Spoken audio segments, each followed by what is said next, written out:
Hello, ladies and gentlemen. First off, ring. Hello. Yes, I know it's Wednesday. I was busy. I was exhausted from work. And then I took a shower and I was going to do it then. But then I had a family thing. Then I decided to do Don't Breathe when I got home. Totally spaced it. I'm back.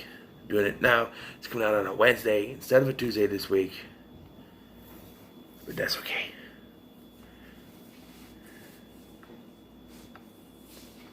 Bye.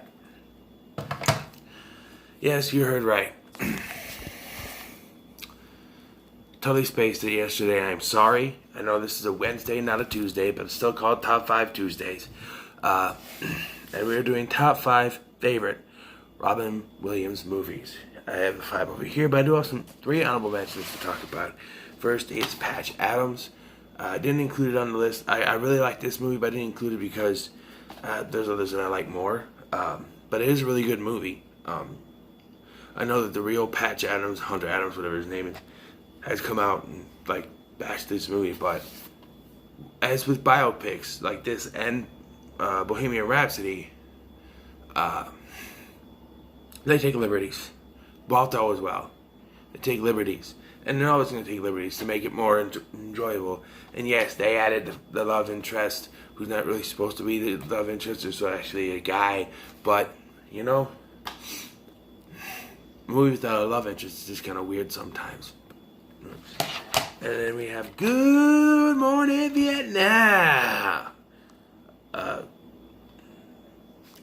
the reason I've only seen this twice, I've seen this once, and I really enjoyed it.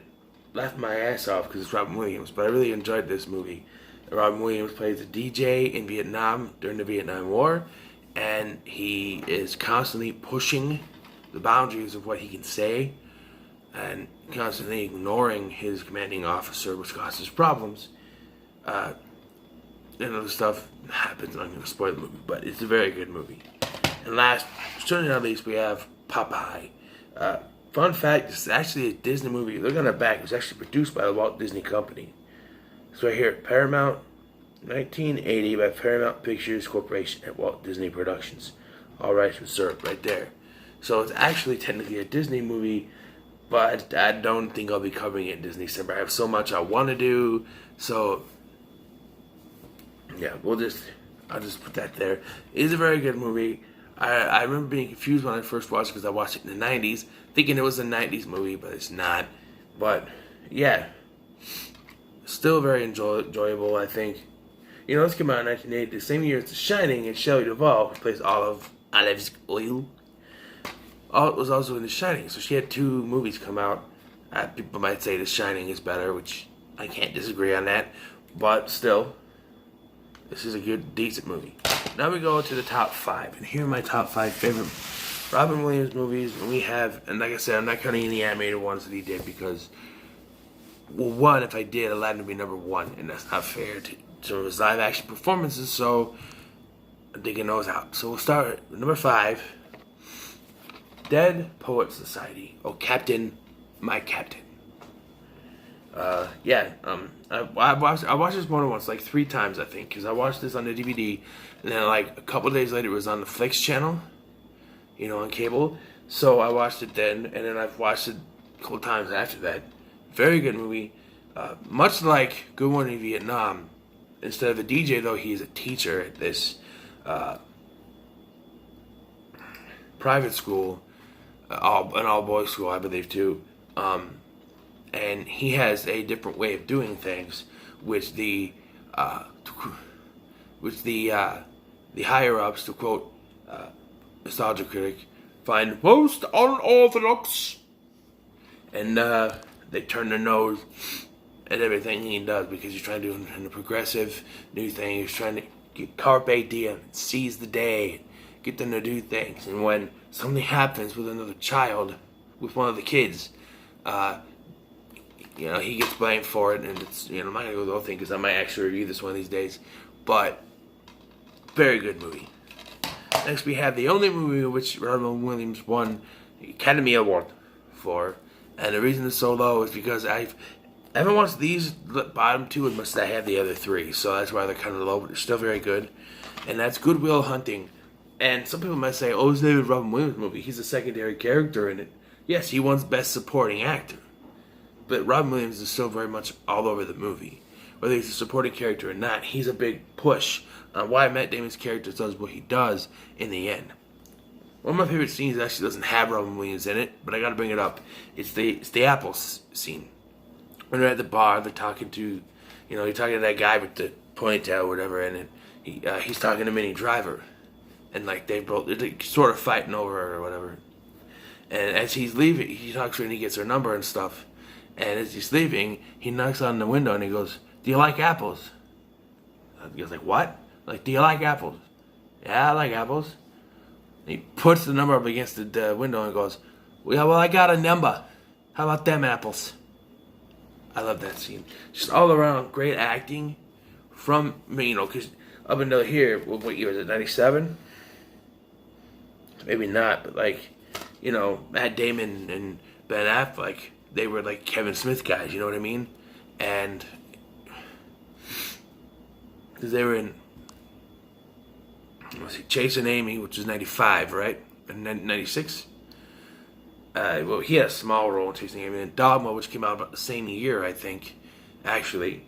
But yeah, all around good performances, great drama, really good comedy. The scene in which they can't stop laughing, which is Robin Williams improvised. But yeah, very good movie. Number 3, Hook. Very good movie from when I was growing up. Hook. One of the few Robin Williams movies I actually have on Blu-ray. And yeah, the story of Peter Pan, all grown up. His name is Peter Banning, which I know he was adopted by the Banning family, but I think it's a little too, I've always thought that was a little too right on that nose there, with Banning and Pan. It's just, I used to think it was Peter Panning, but it's Peter Banning. But, he finds his kids get kidnapped by Hook, played by Dustin Hoffman, and he finds out from old lady Wendy that he's Peter Pan and he has to go rescue them. He doesn't leave them. Tinkerbell takes him there. This whole thing where he has to prove he's Peter Pan and prove it to the Lost Boys and prove it to Tinkerbell, prove it to Hook, prove it to himself, and rescue his kids. And watching it now as a father myself, I would totally do that. Anything for my son. My son was kidnapped by Hook. I don't care if I'm Peter Pan or not. I'm finding a way to get to Neverland, you know what I mean? Sorry. But yeah, very good movie. Number 2 is Jumanji. That's right, Jumanji. This was one of the movies. There was a few movies. I have cousins who live in Iowa, and when they came up, there was 2 movies that they would always want to watch: Hocus Pocus and Jumanji. And we watched it every time. My grandma had it on a tape, VHS, and she recorded off of cable or something, on HBO or something. But she did that a lot. The movies, HBO, Child's Play. This Hocus Pocus was on a Disney Channel back in the day. But yeah, this movie, I remember, I can't remember anything about it, but I remember I read the book back in school, but I don't remember being anything like this, and I guess this is not technically based. It's based on the book, but it's not like word for word, shot for shot type thing. But I think it's Alan Paris wasn't a thing in the book. I never read the book, but I played the board game back in school. But yeah, just the special effects. If I want to say that most of the special effects are okay, except for the monkeys. The monkeys are the worst thing about this movie. And I like the parallels that they give, like Van Pelt, which is the Van Pelt in the Welcome to the Jungle one, that looks totally different, played by Bobby Cannavale, where here he's played by the same guy who plays the Alan Paris' dad. And to me, I've always thought that, and I'm getting a little reviewy here, but I've always thought that maybe he didn't actually look like Alan's father, but because Alan rolled the dice, it looked like his dad because that was his problem.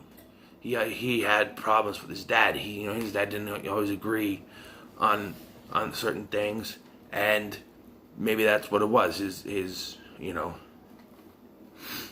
But yeah, and I hear it in the new one, the Mighty No Next Level. Aunt Nora from this movie is supposed to show up, or the Bebe Newworth, I think her actress's name.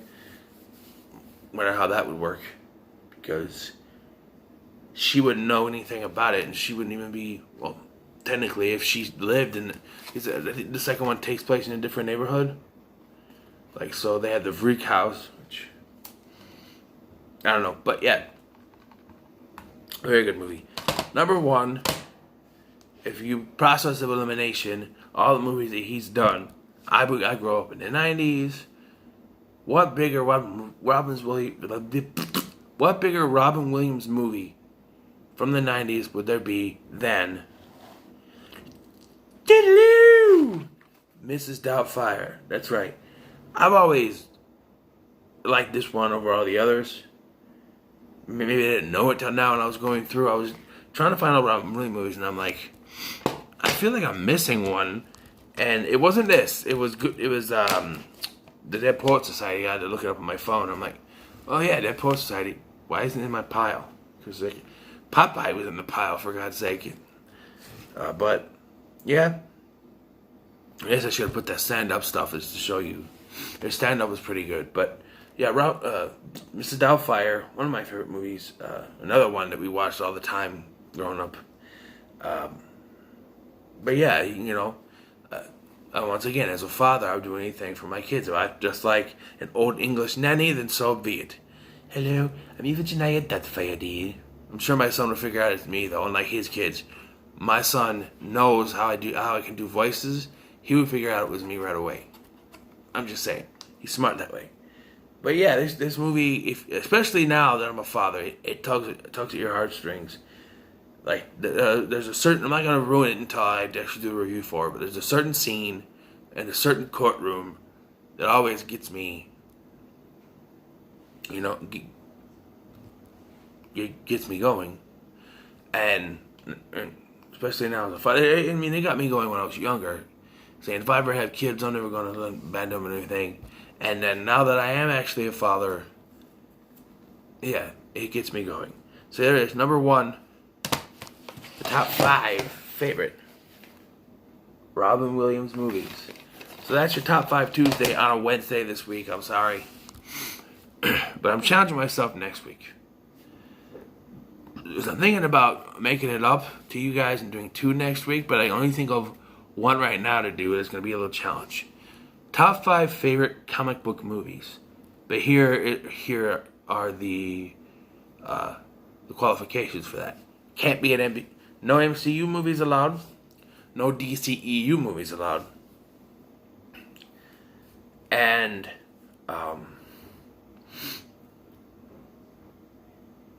that's about it. No MCU movies, no DCEU movies allowed, because it makes it fair. Because I could do a top 5 favorite MCU films, and do my top 5 favorite of the DCEU. There's only like 6 or 7 of them right now, but still, I think down the line at least, we got Wonder Woman 1984 coming out next year. Matt Reeves, the Batman, whenever that comes out, stuff like that. But top 5 favorite comic book movies that aren't MCU or DCEU related. So I have to kind of look. Because I have some that are a little more obscure that I like more than others. So we'll have to see where they fit in. But yeah. And I think I had another actor one I wanted to do too. I did Schwarzenegger. I did Robin Williams. Keanu Reeves. That was the other one. So, if I think about it, I think maybe I'll do 2 next week on Tuesday if I remember. Or I might even do the Keanu Reeves one this week and work on a comic book one for next week. who knows? I also have an announcement. Those of you who watched my Don't Breathe review, and at the beginning I said an announcement, and I just ended the review when it was done because I spaced it. It was late. I'm sorry. But my announcement is, and it's changed a little bit. Originally, I was going to announce that I'm going to go through the Stargate series, from Stargate all the way to Stargate Continuum, and do the whole Stargate SG-1 series reviews, because they have their own. Because I thought I could do it a different way. Each episode has its own menu, and I can just set up that menu and sit there and talk about the episode. But then I thought about something else earlier when I was sitting on the toilet, which is my thinking chair, and I thought about this. Angel, another show that has each episode has its own menu, is only 5 seasons long compared to 10 seasons and 3 films. So I thought maybe Angel would be something that I would do. I don't know if I'll do it right away, but it'll be January-ish is when I'll start doing it, because if I remember, because I might forget, and then we'll have the same situation. But yeah, I think I might do the Keanu Reeves one today too, just as a bonus for you guys to make up for missing yesterday with this one. So I'm gonna look at my Keanu Reeves movies and we'll see. Okay, but until then, what are your thoughts? What are your top 5 favorite Robin Williams movies? Do you like other movies like Bicentennial Man and Toys and other, not in the museum, stuff like that I'm not more familiar with than these? Let me know in the comments below. Like, share, and subscribe. Love, peace, and chicken grease.